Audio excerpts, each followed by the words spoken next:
but the weather has been playing problems. We'll bring in now Kim Carney, who is standing in for Sam Spooner. We should do this every week. You should move house every week if you're listening, Sam. Were you at the Sports Awards last night, Kim? Yes, I was indeed. It was a good night again. Well presented, and Ellie Simmons was another great guest they brought over. Yeah, very, very down to earth when you speak to her, and yes, well mentioned there. Tim Glover, his final hosting of the Isle of Man Sports Wars, and he did an excellent job, if I do say so, from a Manx radio perspective. But as we've been talking about, the weather has been playing problems all week. A lot of training sessions and coaching sessions were called off. A decision, I gather, is to be made this evening at 7:30 as to whether or not games tomorrow will go ahead. Yes, it is, but during that, I've had an update at around 5 o'clock. It is still going to be a decision made at 7:30, but the NSC have been in contact and they've said that all pitches are now clear of ice and snow. The wind has dropped considerably and it appears to not be as cold. They've had children down on the Astra pitch at the NSC and the Bowl today. So all fingers crossed, and hopefully we'll get a full programme of hockey tomorrow. And listening to the weather forecast, it should ease overnight, but I don't know, it is the weekend, so we're used to games being called off. I do always find it quite funny how it's called an all-weather pitch, and sometimes some weather can make games called off. What are your featured games tomorrow? There's a full programme in both the men's, women's Divisions 1, 2 and Premier League as well. I think the Ramsey A men's match against the Ibaka A men's match looks to be a close game. They actually kept Bacchus to quite a low score. It was 4-2 the last time they played, and they've got some really good youngsters in that team. Off late, maybe they've gone off the boil a little bit, but you never know. The likes of playing against the top boys might bring it back out of them, and could see it being quite close. But I do think that Bacchus will still have the edge on them. Why do you think Bacchus have been so good since, a minor slip-up, I think you'd call it? A minor slip-up. I think the frequency between the two teams may have had something to do with that at times as well. And they've got just such a great youngsters coming through, the likes of George Harrison, and they've now got a young lad, Elliot Reid, has started to make his first team debut this season, and he looks to be a cracking little player. And I think they just work that well. You know, when the likes of James Harrison's gone off to university this year, they've then got a new fresh person to come in and sort of take their place and aim upwards. And it would be difficult, you'd say, for Bacchus A, if they do win, to extend their lead at the top, because Vikings A, who are directly behind them in the table in second spot, play their own B team. You'd think it'd be somewhat of a massive upset if Vikings B were to get anything from that game. Yeah, I think so. I think Vikings are still pushing for it.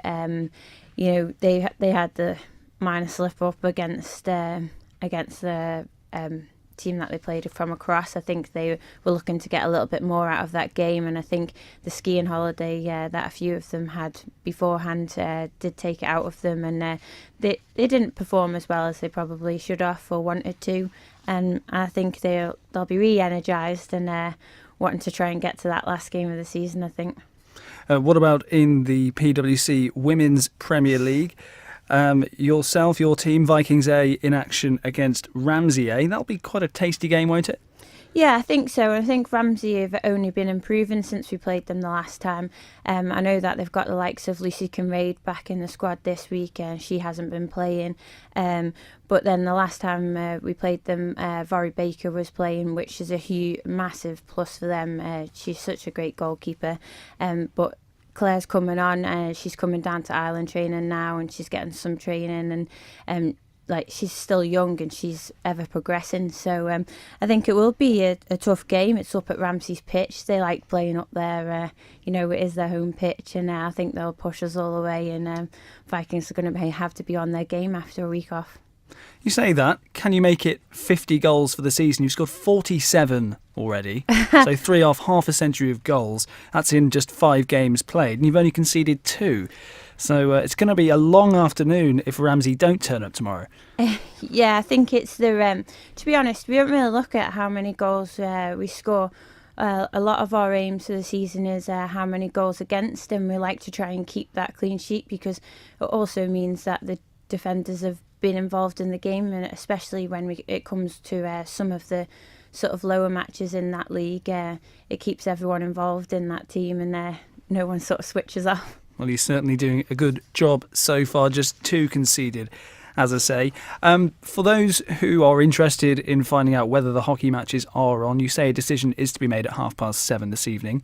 How will clubs find out? Where's the best way for them to find out whether their game is indeed on or off tomorrow? So it will be going live on all of the Twitter, Facebook, the Manx Hockey Association page on there. I'm sure a lot of people will then share it, but they'll also go out to all secretaries and club captains, and they'll obviously have to distribute it out to their team. So, the likes of us, we have our WhatsApp group and it goes in there, and I'm sure everyone will be willing for the game to be on. And of course, I have to say, also on Manx Radio, you can find out whether any fixtures have been postponed. We will keep you up to date as we get developments. Let's just run through the top tier fixtures in tomorrow's hockey on the Isle of Man then.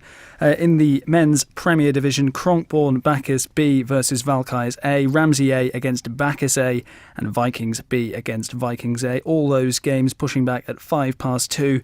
And in PWC Women's Premier League, all matches kicking off at 25-1. It's Bacchus A against Castletown A, Quins A against Valkyries A at QE2, and then at Ramsey, as Kim said, Vikings A are against Ramsey A. But we will keep you up to date with any developments as we get them, and obviously all the scores as they come in tomorrow from 1 o'clock.